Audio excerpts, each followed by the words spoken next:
The Natalie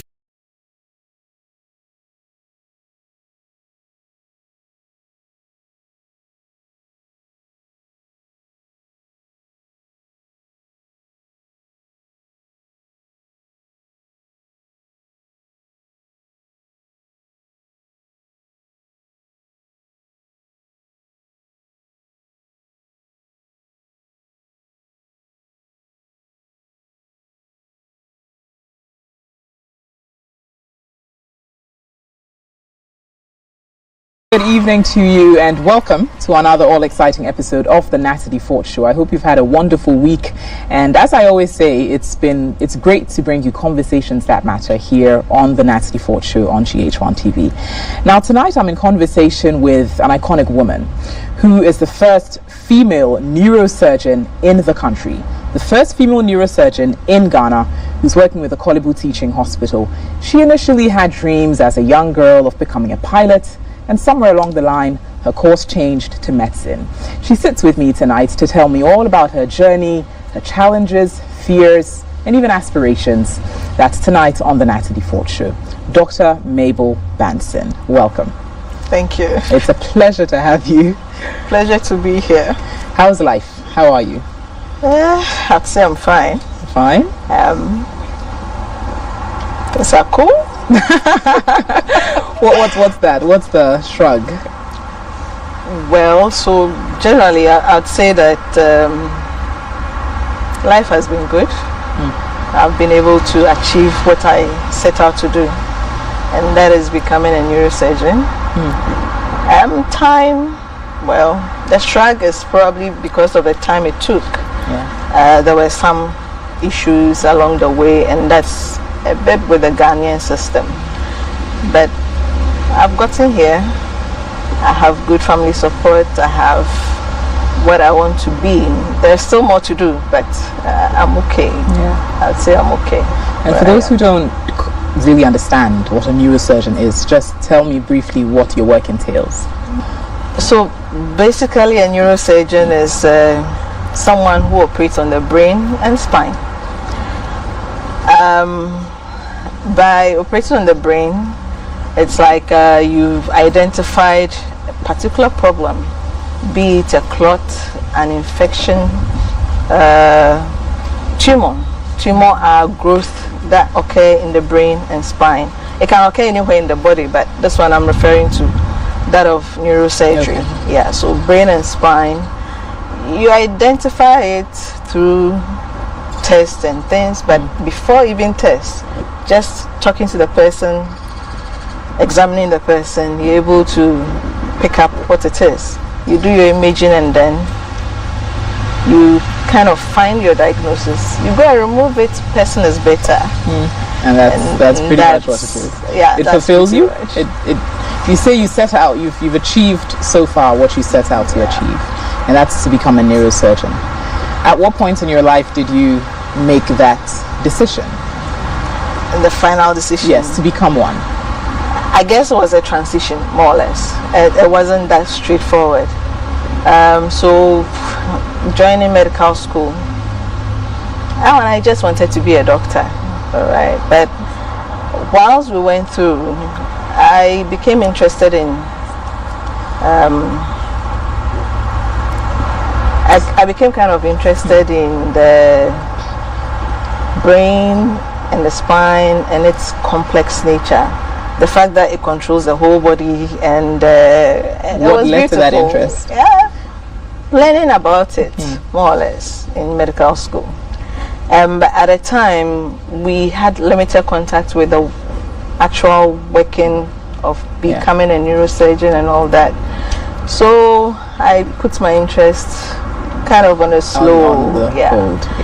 But then when we finished and we did internship, then I was like, oh wow, so I can really be able to just look at someone, be able to take a history, by history as in talking to the person about what is wrong with them, and then I examine the person, I find where exactly the issue is, I deal with it, I'm fine, and the patient is fine, I have a good smile, and it fulfills you, makes you happy. It becomes very fulfilling. Yeah. You said it took long. Oh, it did. How old were you when you began? When you made the decision, when you started working professionally? So I'll probably be like 20 something. I'm not sure. Why do you say it took long? Well, so like here's the case, our secondary education during our time. By the time we finished, we had these strikes in the university, so you had to wait like a year to enter university. And then at the time you had to do entrance exams to enter. Now you get to the university, you do an initial. University of Ghana was where I went to, and there to do medicine you needed to start level 100, level 200 before you actually join medical school. So even then you were not even sure whether you had gotten to medical school, but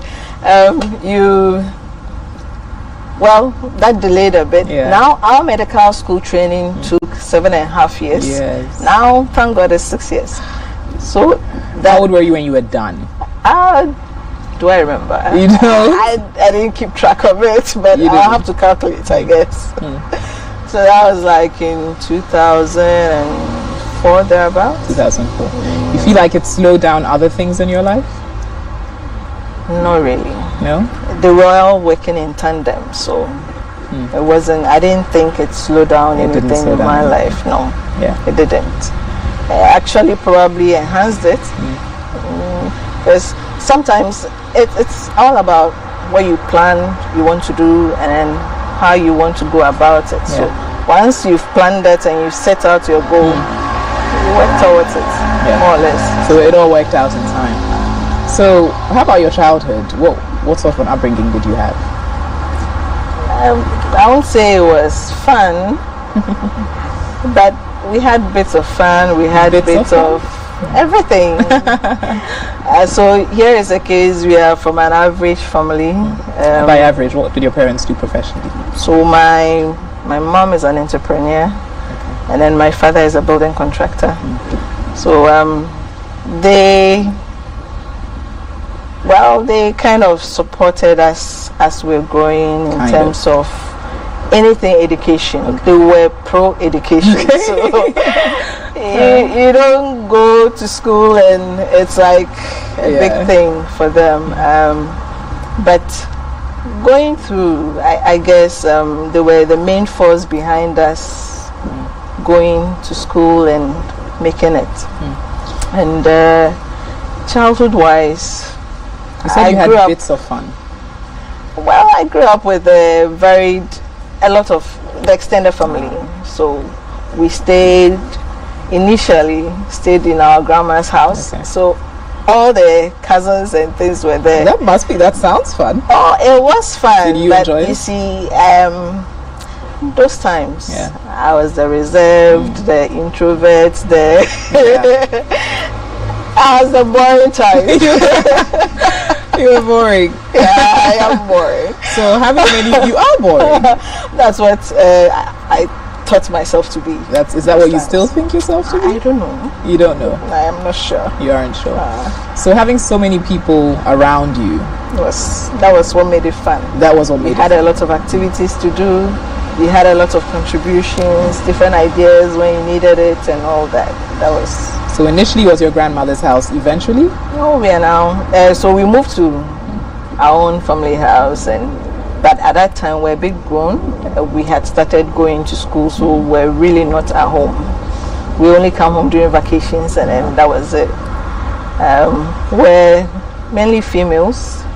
So you have I have 3 siblings. 3 siblings? Yes, all girls. All girls. So imagine where we're all girls, so we did all the chores in the house, including the painting and the plumbing works and the carpentry works and all that. Wow. We found them normal, and it was also fun. Yeah? Yeah, we enjoyed it. You enjoyed it? We did. You did. That's interesting. It was nice. And how about your parents? What's your relationship with them like? What was your relationship with them like? Well, so let's say growing up, it was more like that tough parent love thing. My mom was a stern type, and then we always run to our daddy Okay. the children. But then, let's say now growing up, they are our big brothers and sisters. So now my dad is my big brother, my mom is my big sis. Quite an interesting relationship and a transition. Yeah, you so know? now it's an open, it's like an open relationship. kind of relationship. And with your sisters as well? Oh yeah, definitely. Yeah, Definitely. with your sisters as well. And so you said you initially wanted to become a pilot. What happened to that dream? Oh, it's still there. It's still there. Oh my! If I get a chance, I probably will. You will? Yeah. If you get the chance, you will switch. I think not switch. Okay. I'll add on. You are a pilot and a neurosurgeon. You don't have time for anything, I guess. Well, I'll probably have to try and do it like a hobby of some sort. Well, so you will want to do it? Oh yeah, if I get a time and Yeah. a chance, Yeah. I would. Yeah. It's something that fascinates me. Why? Being in the skies and then navigating through the skies. So Yeah. it was, and it still is fascinating for me. So have you yet taken any steps towards it? Well, I tried looking around, but I haven't found a place yet. But you Probably, will. yeah. You will.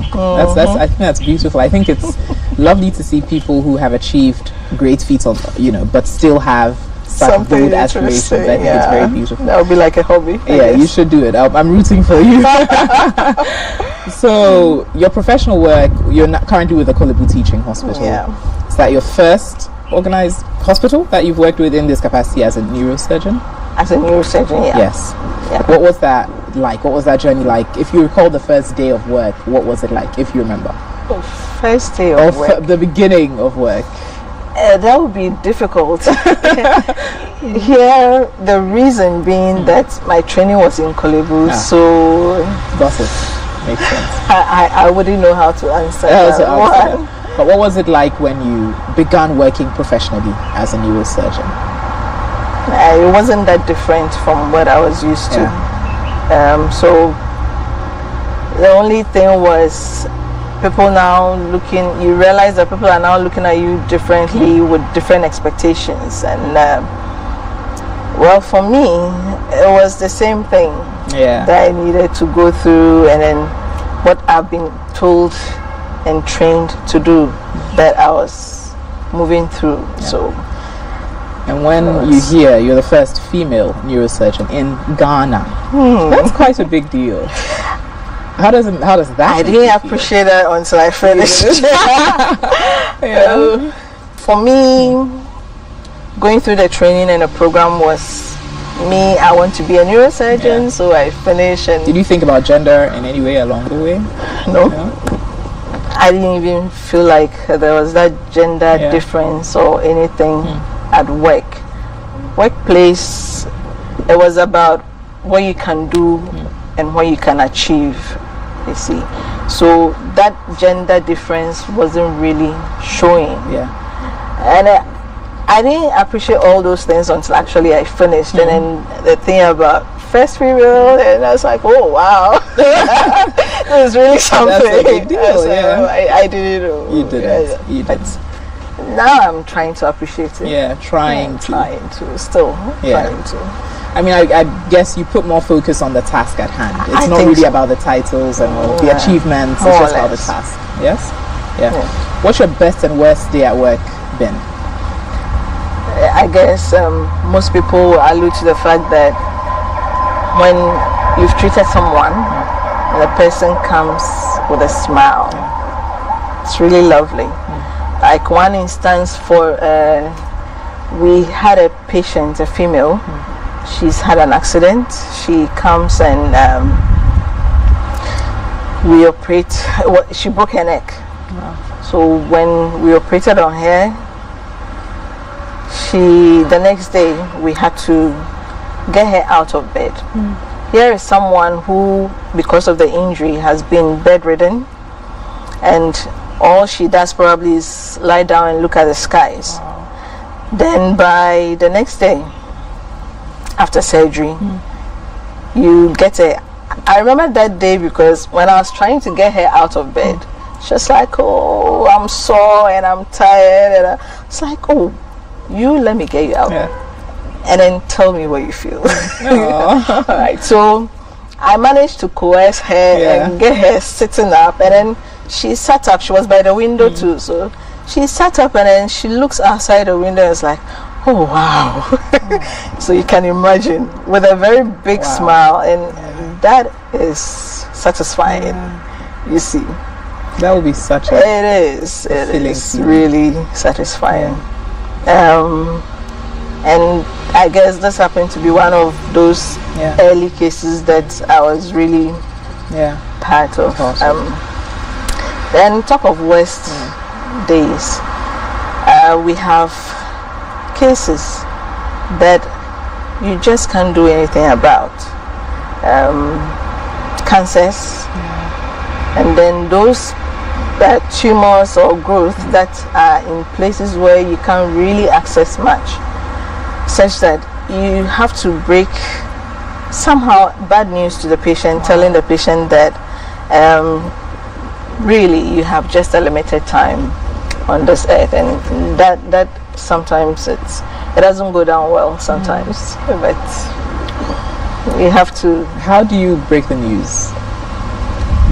Well, I guess it's not the same all the time, but do you say, as you just said, you have a limited time on earth? That will be devastating. How do you go about it? Depends on the patient and then what they know, their background. So most of the time, whilst they are with you, you would have taken them through what exactly is wrong with the patient. And it all boils down to more or less like a counseling session of some sort.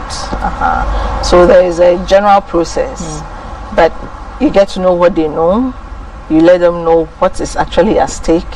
You tell them about the pros and cons, and then eventually you have to let them know of, because of A, B, C, this cannot be done, or this can be done, but to a limited extent, and all that. So most people, they take it, but acceptance is a different thing. You see, that sometimes is. You yourself, you know, even you, the when you know, you know that this can happen. But the fact that you have accepted is a whole different ball game. It takes time. I can imagine. I can imagine.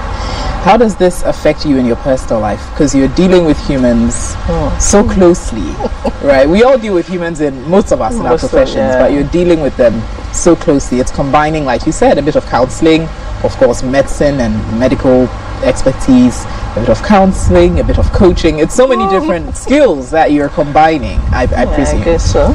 How does it affect you in your personal life? Do you ever go home and you're thinking and pondering over, say, bad news you've had to tell a patient?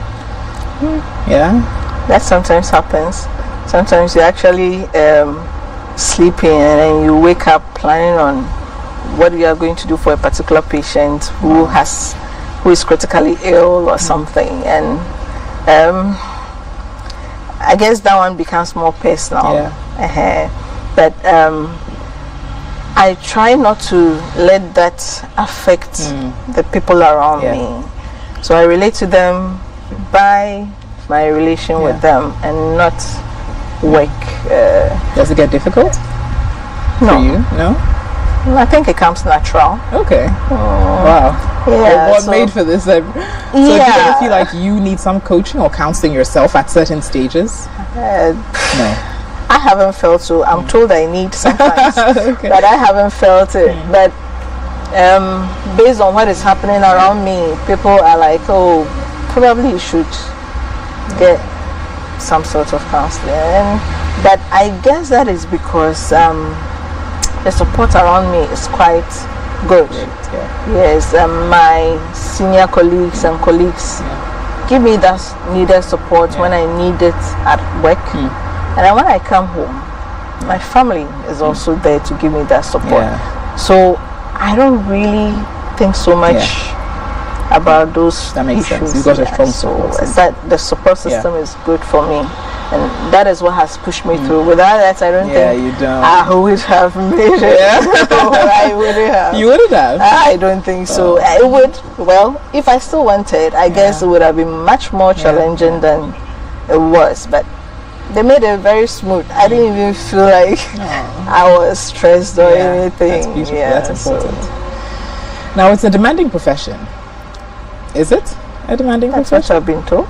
That's it. I like how you have such a calm demeanor. And, it's beautiful. But it's a demanding profession. That, as much as that I know, in spite of not being in the field. Well, I guess the demand comes with the fact that it takes a lot more of your time, of family life and social life.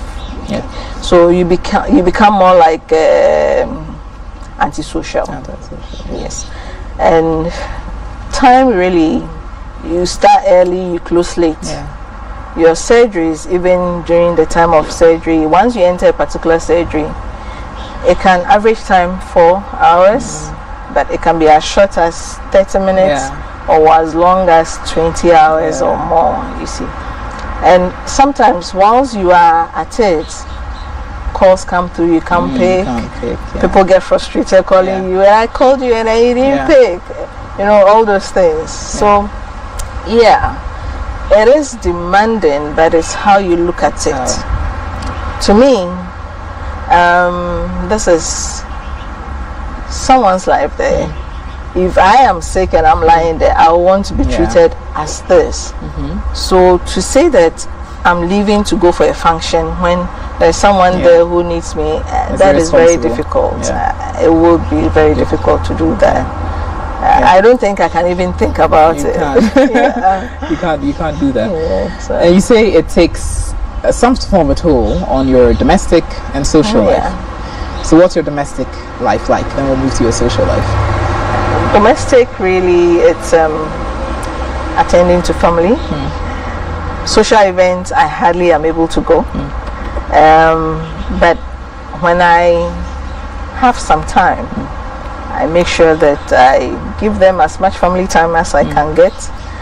I take them out. We when create you say them, games. Are these children? Oh, I sing my 2 children and my siblings and my parents. Boy and girl. Boy and girl. Yes. So we do something fun. So we have like Friday night movies. Okay. We have Sunday specials. Wow. So where the house cooks and then something different. Could be exotic, could be local. And those are some things we do on a weekly basis. So those things, I mean, they bring about the changes, I guess. So those traditions, you could describe them as such. Those traditions help to keep your parenting, your role as a mother in check. Yes? Something like that. So it hasn't taken a toll in any way. I won't say so. It hasn't. What about your social life? Don't talk about that. I have a boring social life. You say you're boring. Yeah, you keep repeating that. Yeah, you're boring. that's because you're boring? I really don't go out. I don't go out. It's home, work, and home most of the time. Yes, I find time sometimes to go for functions, but really limited. And those functions are things I can't avoid. You can't avoid weddings, funerals. Those I can't avoid. That a lot of weddings and things I have to go, but I'm unable to because you're supposed to be at work. Are you comfortable with the state of your social life? Are you? There isn't much I can do. So when I have, that's how come when the time comes, I make it up to the family and then to my friends. So I think it's about, I'm lucky because I have friends who are understanding, I have family who are understanding. So because of that, I'm able to balance that lifestyle. You see, but I go out, but it's just that time to go. Time to go. That's it. Now we're going to delve into your journey some more. You've done quite a bit of that, but your aspirations, your fears, challenges. We're going to talk a bit more here on the Natalie Ford Show shortly. So do stay with us.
Welcome back to the Natalie Fort Show, and I've been speaking with Dr. Mabel Banson, the first female neurosurgeon in Ghana. Now, Dr. Banson, what would you say keeps you going? What keeps you at it? What's your motivation? I guess the fact that when you treat a patient, they get better, and then you are happy. And the family also has a bit of, give you a bit of push and support in that direction. So yeah, that's what keeps that's about it. You're with Kolebu.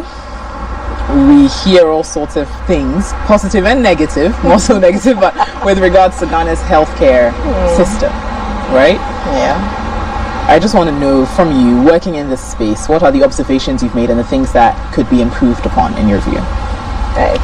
So I guess it's more to do with the delays in the system. For example, with regards to neurosurgery, you have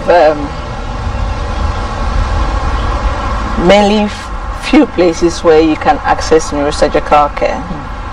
One of the major ones being Kolebu Teaching Hospital, Konfanochi in the northern belt. But in Accra, you have Kolebu, Ridge, 37, UGMC. And then when you go out to the central region, you have Cape Coast, you see. Then northern, we have Tamale. Yeah. Now, when you have a patient that has anything neurosurgical, being identified as having a neurosurgical problem and getting to any of these centers, there's so much delays. Yeah. The patient's thinking, oh, I'm having convulsions, it's spiritual, you see. Yeah. So identifying that it's not spiritual, let me go to the hospital. That is the first delay, you see. Now they get to the hospital. Most of our peripheral hospitals may not have a doctor even at the center to be able to identify what the issues are. But with that, work is going on, training those at the CHIP compound, those at the district hospitals, and then getting people more into the district hospital to try and get them upgraded with some of these information.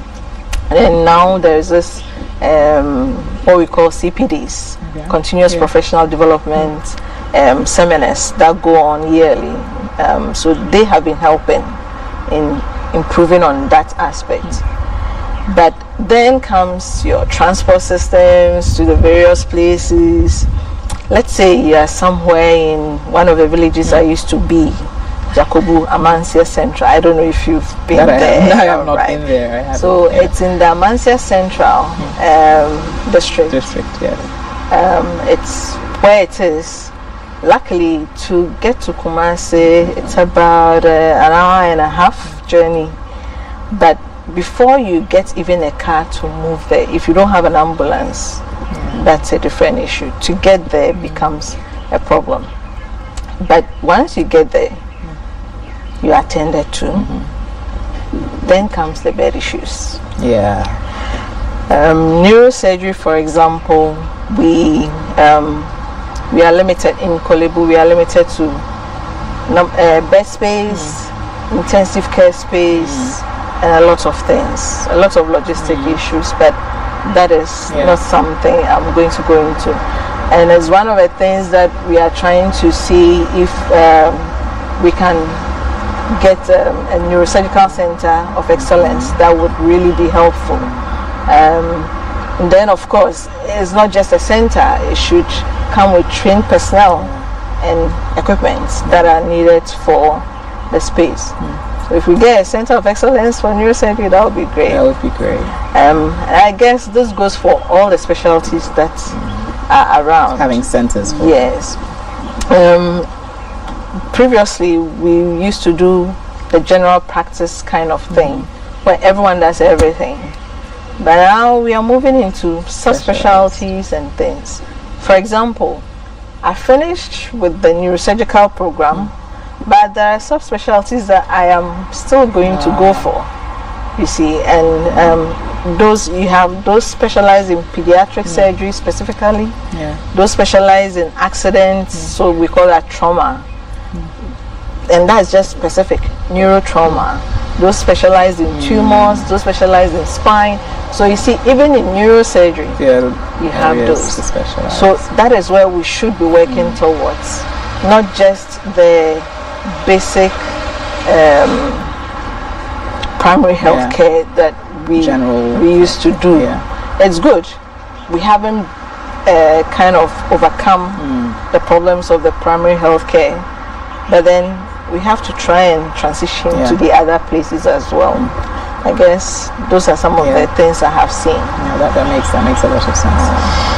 You're the first female neurosurgeon. I'm sure a day at work is surrounded by quite a lot of men. How do they treat you? How do they make you feel at the office? How do they treat you? I would say they pamper me. I always say that. How? I would say they pamper me, but pampering in the sense that they don't make me feel the odd one out. I'm the odd one out. But when it comes to work, it's about what needs to be done, and then what has to be done. So really, because I go out doing what I need to do, I don't have to say that because I'm a female, this has to be, I have to be preferentially treated over someone who is not.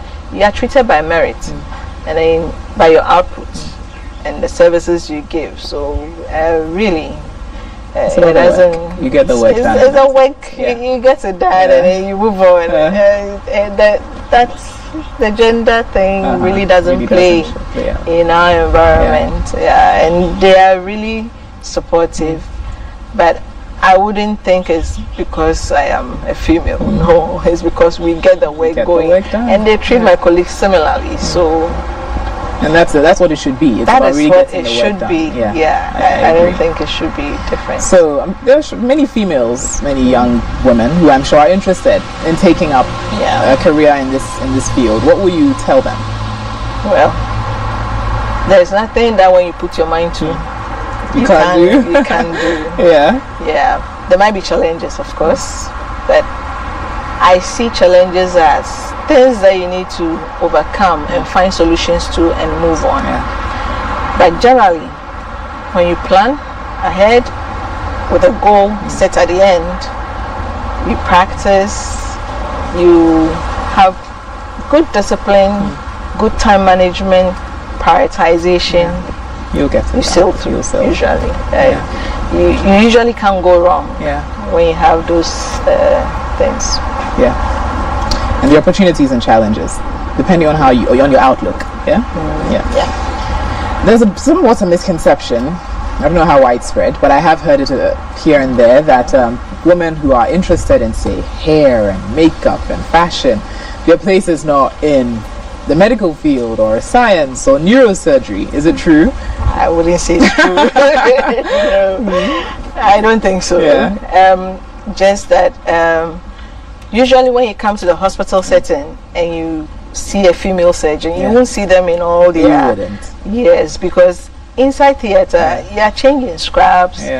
You can't wear dangling earrings to operate. You can't wear high heels to operate. You are changing a particular attire.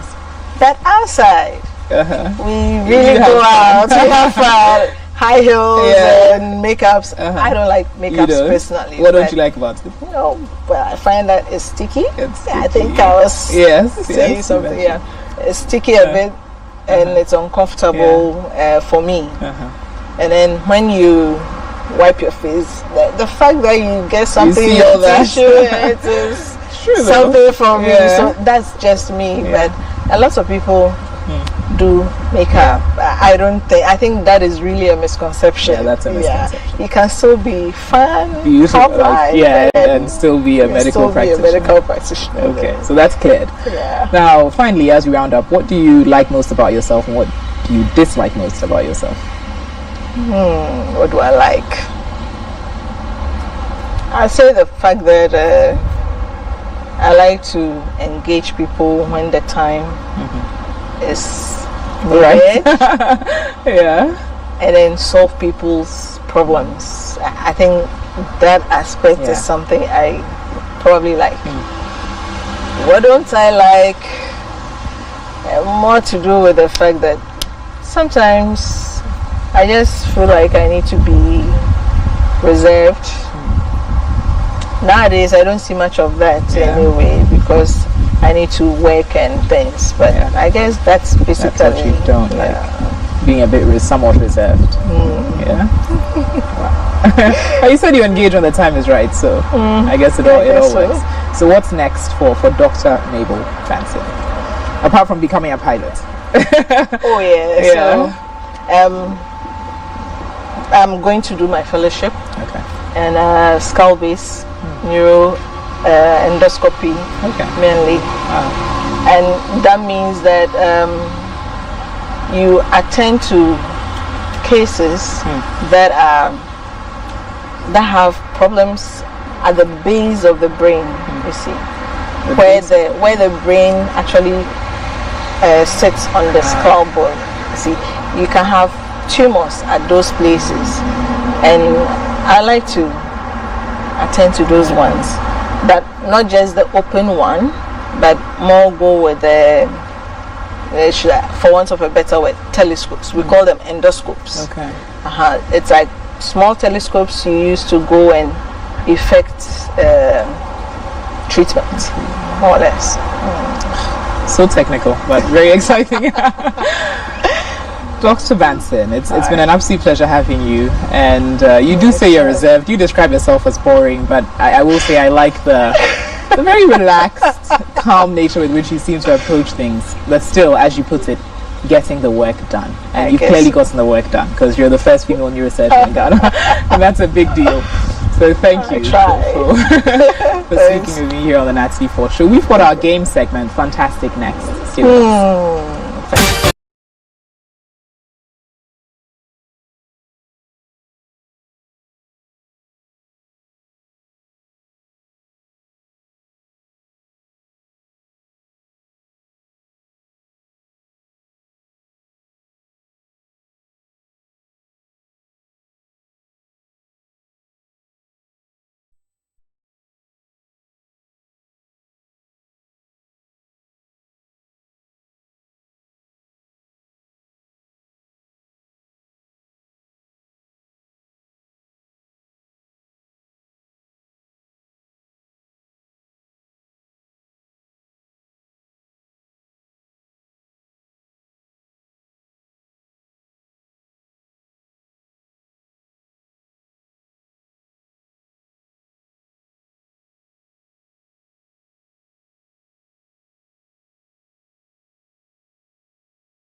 Now, next on the show is Proud of My Hustle, because we want you to know that whatever you're doing for a living, you should be proud of it. That's up next on Proud of My Hustle.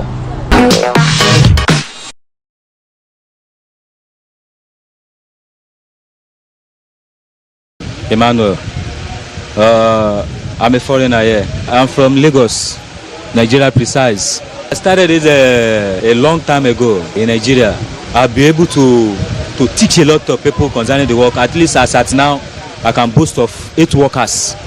I've been able to build this, have more trade shop, and I've been able to do 1 or 2 things in my place, in my country. I thank God for the level that the work personally have taken me to. Sincerely speaking, I'm proud of it.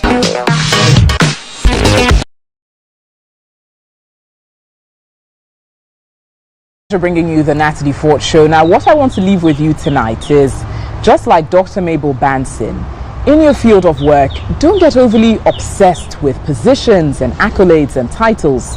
She is the first female neurosurgeon in Ghana, but in her words, her focus was on getting the work done. So instead of keeping your mind obsessed with titles and positions, focus instead on getting the work done, and you will be celebrated. Thanks for watching the Natalie Fort Show.